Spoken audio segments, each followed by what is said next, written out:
तपाईहरुलाई स्वागत छ हाम्रो जेएसएच पेजमा जादा आदिवासी हिपहप समाजमा। तपाईहरुले ध्यान दिनुपर्ने कुराहरु के रहेछ यो भिडियोमा देखाउन गइरहेको छु।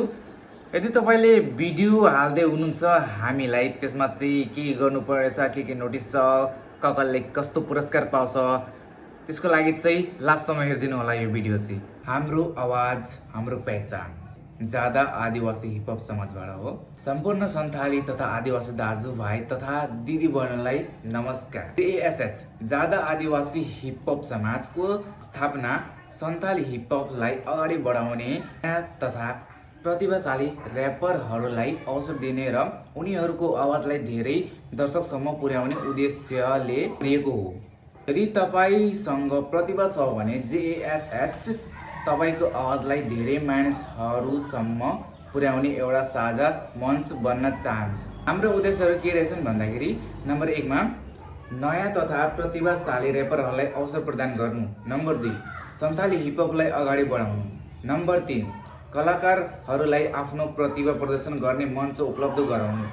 नम्बर 4 र्यापरहरूलाई प्रोत्साहन तथा सम्मान प्रदान गर्नु। भिडियो सम्बन्धी नियमहरू कलाकारले 1 देखि 4 वटा भिडियोसम्म पठाउनु सक्ने छन्। प्रत्येक भिडियो अधिकतम 1 मिनेटको हुनुपर्छ। यो चाहिँ मेन हो क्या। प्रत्येक भिडियो अधिकतम मिनिमम 1 मिनेटको भिडियो हुनुपर्छ।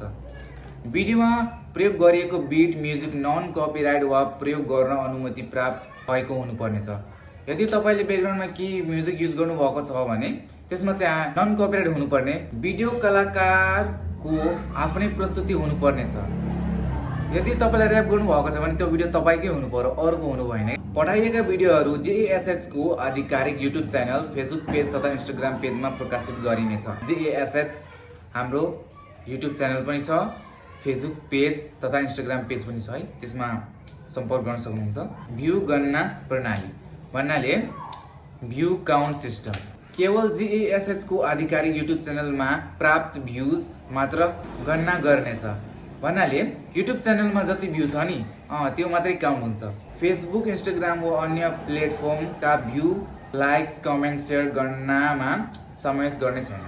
यसले के भन्न खोजेको भन्दाखेरि फेसबुक, इन्स्टाग्राम वा अन्य प्लेटफर्म भ्यूज, लाइक, कमेन्ट, सेयर त्यसमा चाहिँ काउन्ट हुँदैन क्या, त्यसमा सामेल हुँदैन। मात्रै युट्युबको भ्यूज मात्रै त्यसमा चाहिँ हुन्छ। कलाकारले चाहेमा एकवटा भिडियो पठाएर सोही भिडियोमा 1000 भ्यूज पुरा गरी पुरस्कार पाउन सक्नुहुनेछ है।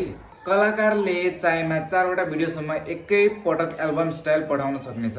उदाहरण भिडियो 1 मा 300 भ्यू, भिडियो 2 मा 200 भ्यू, भिडियो 3 मा 470 भ्यू, भिडियो 4 मा चाहिँ 30 भ्यू।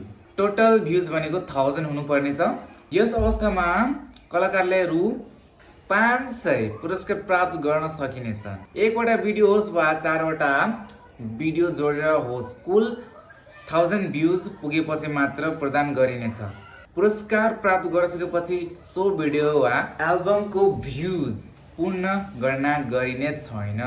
यो चाहिँ मेन हो। त्यसपछि थप पुरस्कार प्राप्त गर्न कलाकारले नयाँ भिडियो वा नयाँ एल्बम 1 देखि 4 भिडियोसम्म उपलब्ध गराउनु पर्नेछ।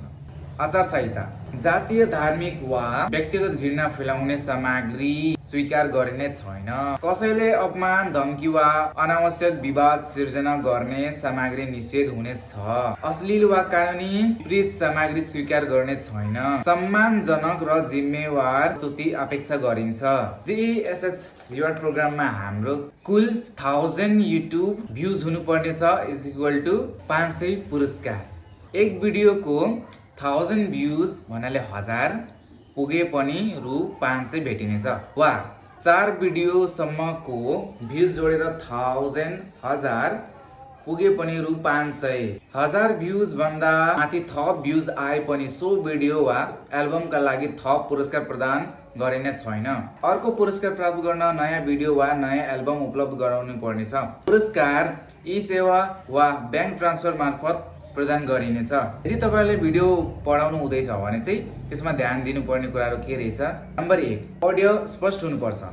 यदि तपाईले आफ्नो र्याप रेकर्ड गर्दै हुनुहुन्छ भने चाहिँ त्यसमा चाहिँ तपाईको स्वर राम्ररी हुनुपर्नेछ। नम्बर 2, भिडियोको गुणस्तर राम्रो हुनुपर्छ। गुणस्तर एक्टिभिटी भन्छ। बीट, म्युजिक नन कपिराइट हुनुपर्छ। त्यो कपी नन कपिराइट हुनुपर्छ, यो चाहिँ याद राख्नु है। भिडियोमा कलाकारको आफ्नै प्रस्तुति हुनुपर्छ। इम्पोर्टेन्ट नोटिस है, जेएसएच मा भिडियो पठाउनु भनेको जेएसएच का नियम तथा शर्तहरू स्वीकार गर्नु हो। पुरस्कार प्राप्त गरिसकेपछि सम्बन्धित भिडियो वा एल्बम जेएसएच प्लेटफर्ममा स्थायी रूपमा रहनेछ। कार्यक्रम सम्बन्धी अन्तिम निर्णय जेएसएच व्यवस्थापन समिति हुनेछ।